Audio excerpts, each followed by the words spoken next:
Hi කොහොමද ඉතින් ඔන්න අද මම ඔයාලට අරගෙන ආවා රසම රස රස කැවිලි වර්ගයක් හදන වීඩියෝ එක. වීඩියෝ එක බලද්දි නම් ඔයාලා හැමෝම දන්නවනේ අපි අද හදන්නේ මොනවද කියලා. එහෙනම් අපි දැන් බලමු මම මේ රසම රස වැලි තලප එක හදාගත්තේ කොහොමද කියලා. මුලින්ම රැයක් හරි පැය 2-3ක් හරි පිඟින්න දාපු තෙත හාල් අරගෙන බ්ලෙන්ඩර් කරලා ගන්න. මේකට රැයක්ම වෙන්න ඕනේ නැහැ. පැය 2-3ක් වුණත් පිඟින්න දාලා වේලෙන්න තියලා ඊට පස්සේ බ්ලෙන්ඩර් කරලා ගන්න පුළුවන්. මම මෙතන පිටි කිලෝ 1ක් වෙන්න තමයි ගත්තේ. ඔයාලත් ඒ ප්‍රමාණයටම ගන්නවා නම් මෙතෙන්දි මම පොල් ගත්තා. පොල් ගෙඩියකම මම පොල් ගාලා ගත්තා. ඊට පස්සේ මෙන්න මෙහෙම පොල් ටිකෙන් ටික පිටියකට තදා ඔයාලා කැට හදා ගන්න ඕනේ. අතින් පොඩ්ඩක් කලවම් කර පොඩි කැට හදා ගන්න ඕනේ. මේකට වතුරත් පාවිච්චි කරන්න මම ඉස්සරහට ඔයාලට පෙන්නනවා වතුර පොඩ්ඩක් අතට අරගෙන ඉය පොඩි කැට හදා ගන්න පුළුවන්. ඒ කියන්නේ මේ මෙතෙන්දි ගොඩාක්ම වතුර එකතු කරගන්න එපා. එතකොට පිටිය ගැලෙන්න බලනවා. සාමාන්‍ය ප්‍රමාණයෙන් වතුර දාලා පොල් එක කලවම් කර මෙන්න මේ විදිහට කැට හදා ගන්න තමයි තියෙන්නේ. මේ වැලි තලප ඉතින් අපිට ඕන වෙලාවක ලේසියෙන්ම හදා ගන්න පුළුවන්. ඒක හදාගෙන තේ එකක් එක්ක බොනකොට ඒ කියන්නේ අපිට ඕන තරම් කාට බොන්න පුළුවන් මේ වගේ කෑමකුත් එක්ක සීනි දාන්න ඕනේ නෑ. වැලි තලප කෑල්ලකුත් එක්ක කාට හරි පේන්ටි හරි බොන්න පුළුවන්. අකුරු වගේම තමයි ඉතින් හොඳට පැණි රස තියෙන නිසා තේ එකක් බොන්න කියාපුම කෑමක් තමයි මේ වැලි තලප. ඔයාලත් එහෙනම් හදලා බලන්නකෝ. ඕනම කෙනෙක්ට ලේසියෙන්ම හදාගන්න පුළුවන්. හරිම සරලයි, වැඩි වෙලාවක් යන්නෙත් නෑ. ඉක්මනටම හදාගන්න පුළුවන්. මෙන්න මේ විදිහට මම අර කිව්වේ වතුර දාලා කැට හදාගන්න ඕනේ. පොඩි හරි අමාරුවකට තියෙනවා නම් තියෙන්නේ මෙන්න මේ පිට්ටු කැට ටික හදාගන්න එක තමයි. ඊට පස්සේ ඉතින් තියෙන්නේ මෙන්න මේ පිට්ටු ටික අපිට ස්ටීම් කරන්නනේ. ස්ටීම් කරලා ඊට පස්සේ ඒක ආයෙමත් සීන් කැට වලට කඩාගෙන සීනි පැණි එකට දාලා හොඳින් කලවම් කරලා වැලි තලප එක හදාගන්න තමයි ඊට පස්සේ තියෙන්නේ. දැන් ඉතින් මම මේ කරන්නේ වතුරක් දැම්මට පස්සේ පොඩ්ඩක් පිටි ඇලෙන ගතිය වැඩිනේ. එතකොට ලොකු කැට හැදෙනවා. අන්න ඒවා තියෙන ලොකු කැට පොඩියට කඩාගන්න එක තමයි මම මේ දැන් කරන්නේ. මෙන්න මේ කැට හොඳින් පොඩි කරගත්තට පස්සේ අර වැලි තලප වල චූටි ගල් කැට හැපෙනවා වගේ දැනෙන්නේ. අන්න එහෙම ගතියක් එන්නේ නැහැ. මේව හොඳට පොඩි වුණාට පස්සේ රයිස් කුකර් එකට වතුර ටිකක් දාලා ස්ටීමර් එක තියලා පිරිසිදු රෙදි කෑල්ලක් හරි එහෙම නැත්නම් කිචන් ටවල් එකක් හරි ස්ටීමර් එකට එලලා ඒක උඩින් අපි මේ හදාගනිපු පිට්ටු කැට ටික දාලා හොඳට ස්ටීම් කරගන්න ඕනේ. විනාඩි 40ක් පැය භාගයක් වගේ හොඳට ස්ටීම් කරගත්තම ඇති. මේම පිට්ටු ටික දාද්දී ඒක තියලා තද කරන්න එපා. ලිහිල් වෙන්න වගේ දාගන්න. එතකොට ඔයාලට මේක බෑවට පස්සේ පොඩි කැටවලට කඩාගන්න ලේසි. අපිට එතකොට ඒක අතින් කඩ දඟලන්න දෙයක් නෑ. ඉබේටම මේ පිට්ටු ටික ලිහිල් වෙලා තියෙනවා. එතකොට හරිම ලේසි ඒව පොඩි කැටවලට වෙන් කරගන්න. හරි, ඔන්න මම නම් දැන් ඔක්කොම ටික දාගත්තා. දැන් ඉතින් මෙන්න මේ රෙදි කෑල්ලෙන්ම පිට්ටු ටික වහන්න ඕනේ. නැත්තම් ස්ටීම් වෙද්දී වතුර බේරිලා මේක තෙත බරිත වෙන්න ගන්නවානේ. ඒක නිසා මම මේ පෙන්නන විදිහට ඔයාලත් කිචන් ටවල් එක හරි එහෙම නැත්නම් ඔයාලා භාවිතා කරපු රෙදි කෑල්ලෙන් ආයෙමත් ඒක උඩ ටික වහගන්න. මම මේ පොඩි තේ පවා කියන්නේ අපේ වීඩියෝස් එකෙන් පොඩි නංගිලා මල්ලෙලත් බලනවානේ. එයාලට මේ වගේ අත්දැකීමක් සමහර විට නැති වෙන්න පුළුවන්නේ. ඉතින් අන්න එයාලට හැමදේම දැනගන්න ඕන නිසා තමයි මම මේ පියවරින් පියවර කියන්නේ. ඔන්න ඉතින් දැන් මම මේ ටික ස්ටීම් වෙන්න පැය භාගයක් තියුවා. දැන් මේ බාගන්න තමයි හදන්නේ. අපි දැන් බලමු අපේ පිට්ටු ටික කොහොමද කියලා. හොඳටම තැම්බිලා නිසා මේ වෙලාවේ හරීම සුවඳයි.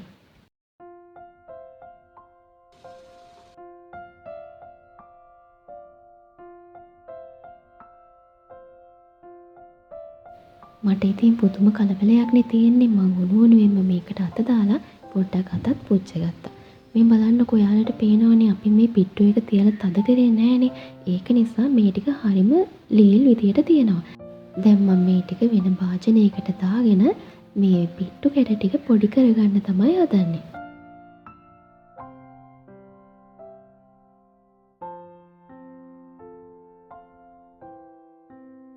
මේ ටික මේ උණුවෙන්ම පොඩි කරගන්නේ. එතකොට අපිට ලේසි. නැත්තම් මේක නිවුනට පස්සේ ඒ කැට හයි වෙන්න බලනවා. ඉතින් ඔයාලත් පුළුවන් නම් මෙන්න මේ විදිහට පොඩ්ඩක් උණුයි තමයි. ඒ වුණාට උණු උණුවෙන්ම මේ කැට ටික පොඩි කරගන්න තියෙන ගොඩක්ම හොඳයි.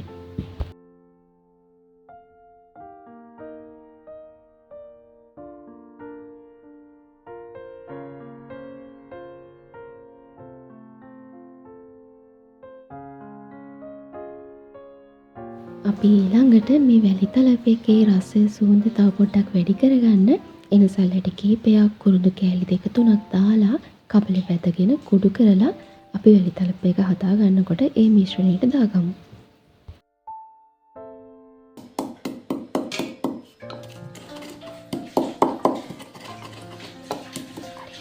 දැන් තාච්චියක් ලිපෙන් තියලා සීනි කැරමල් එක හදාගන්න තමයි මේ හදන්නේ. මම මේ පිටි කිලෝ එකටම සීනි ග්‍රෑම් 950ක් තමයි ගත්තේ. 900ක් ගත්තත් ඇති. ඔයාලා පැණි රස කන්න කැමති නම් ග්‍රෑම් 950ම දාගත්තට කමක් නැහැ. අඩුවෙන් කන්න කැමති නම් ග්‍රෑම් 900ත් ඇති. මුලින්ම ග්‍රෑම් 50ක් වගේ ප්‍රමාණයක් තාච්චියට දාලා ඒක හොඳටම කැරමල් වෙන්න දෙන්න. තද කළු පාට වුණාට කමක් නැහැ. බය වෙන්න එපා. අපි ඉතුරු සීනි ටික දැම්මට පස්සේ ඒ තිත්ත ගතිය නැති වෙලා යනවා. ගොඩාක්ම මේ කළු වෙනකන් ඉන්නත් එපා. ගොඩක්ම කර වෙනකන් ඉන්න එපා. එතකොට අනවශ්‍ය තිත්ත රහක් එනවානේ. නැත්තම් සාමාන්‍යයෙන් මේක තද කළු පාට වුණා කියලා ඔයාලා බය වෙන්න එපා. වතුර දාලා ඉතුරු සීනි ටික දැම්මට පස්සේ තිත්ත ගතියක් ඇවිල්ලා තියෙනවා නම් ඒ තිත්ත ගතිය නිකම්ම නැති වෙලා යනවා. අර සීනි ටික දිය වෙනකොට. මෙන්න මෙහෙම හැන්දින් පොඩ්ඩක් කලවම් කර කර මේක හොඳට කැරමල් කරගන්න.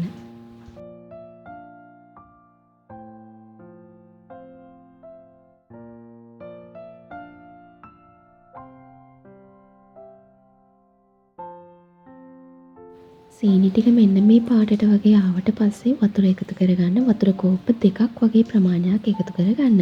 මම මෙතනදී මුලින්ම වතුර දාන එක නම් මගේ අතින් මිස් වෙලා. ඊට පස්සේ වතුර පොඩ්ඩක් මම මදි කියලා හිතලා තව පොඩ්ඩක් එකතු කරා. ඊට පස්සේ ඉතුරු සීනි ටිකත් ඒ වතුර එකටම දාලා හොඳට කලවම් කරගන්න. තව දෙයක් මේ වෙලාවේදී ඔයාලා ඇල් වතුර නම් දාන්න යන්න එපා. නටන උණු වතුර තමයි දාන්න ඕනේ. ඇල් වතුර දැම්මොත් මේ සීනි ටික ආයෙමත් ඝන වෙනවා. එතකොට ගුලියක් වගේ එකතු වෙනවා. ඒක නිසා උණු වතුරම දාගන්න. ඒ වෙලාවෙදිත් ගොඩක් පරිස්සම් වෙන්න. මොකද මේ වෙලාවෙදී උණු වතුර දානකොට ඇඟට මේ ඉහෙන්න බලනවා. මෙතෙන්දී මම ලුණු තේහෙන්දක් වගේ ප්‍රමාණයකුත් එකතු කරගන්නවා. එතකොට අපේ වැලි තලපයක ගොඩක්ම රසයි. මට මුලදී කියන්න අමතක වුණා අපි පොල් එක මිශ්‍ර කරනකොටත් ඔයාලා එතෙන්දී ලුණු තේහෙන්ද එකමාරක් වගේ ප්‍රමාණයක් එකතු කරගන්න.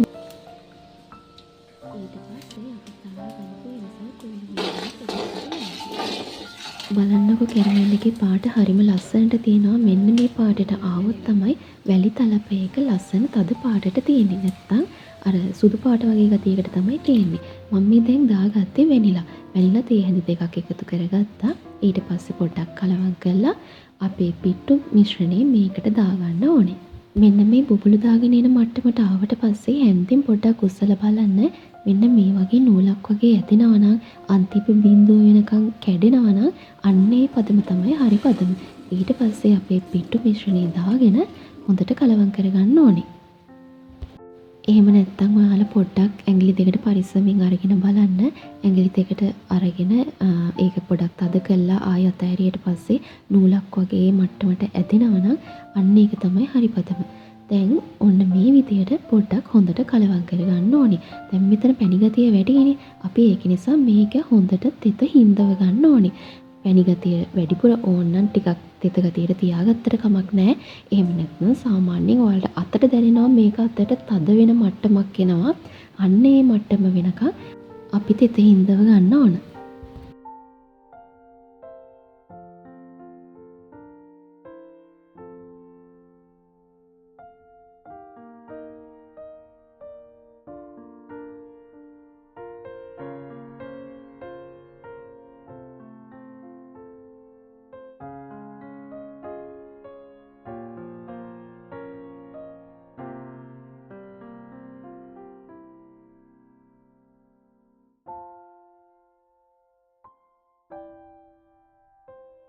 ඔන්න දැන් නම් හරි පදමට එන්න ළඟයි. මෙන්න මෙතෙන්දී අතට ගොඩක්ම තදයි. හැන්දෙන් කලවම් කරද්දි ගොඩක්ම තද ගතියක් දැනෙනවා. තෙතත් හිඳිලා තියෙන්නේ. මෙන්න මේ වගේ ඔක්කොම එකට ඇලෙන පදමකට එන්න ඕනේ. එතකොට වැලි තලප එක හදාගෙන ඉති ගොඩක්ම ලේසි.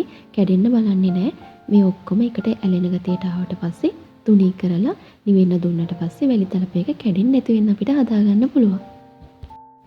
ඔන්න මේ වෙලාවේදී මිශ්‍රණී පදම හරි නිසා මම මේක ඉක්මනට බාගත්තා. දැන් තුනී කරගන්න ට්‍රේ එකක් අරගෙන මෙන්න මේ විදිහට දාලා තුනී කරගත්තා.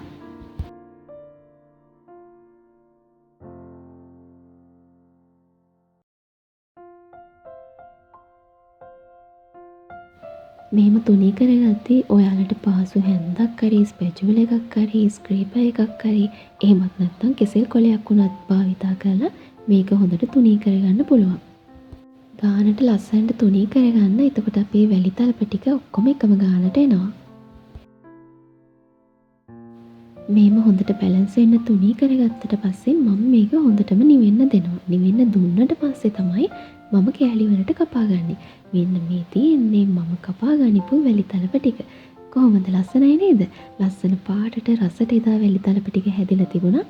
ඉතින් දැක්කම හරි සතුටුයි.